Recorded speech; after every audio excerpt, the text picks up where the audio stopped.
चला आज बनवूया मिठाईच्या दुकानामध्ये मिळती तशी परफेक्ट काजू कतली, तीही घरच्या घरी सोप्या पद्धतीने। त्यासाठी 2 कप काजू घेतले। हे काजू मिक्सरला 2 बॅचेसमध्ये बारीक करून घेतले। काजूची पावडर एका चाळणीने चाळून घेतली। चाळणीमध्ये उरलेलं जे मिश्रण आहे ते पुन्हा एकदा बारीक करून चाळून घेतलं। काजू पावडर बनवून तयार आहे।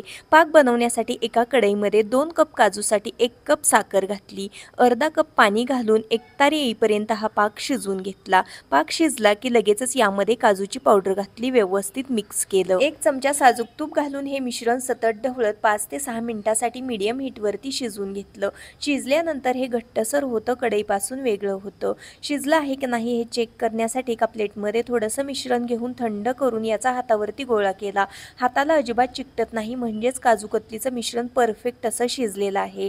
बटर पेपरला थोडंसं तूप लावून याच्यावरती काढून याला मळून घेतलं। वरून एक बटर पेपर घातला आणि याला लाटून घेतलं। मीडियम जाडीवरती काजू कतली लाटून घेतली। डेकोरेशन करता सिल्वर वर्क लावलं। सिल्वर वर्क लावणं पूर्णपणे ऑप्शनल आहे। थंड झाल्यानंतर ही काजू कतली डायमंड शेपमध्ये कट केली। परफेक्ट काजू कतली तयार आहे। नक्की ट्राय करा। व्हिडिओ आवडला असेल तर प्लीज एक लाईक नक्की करा।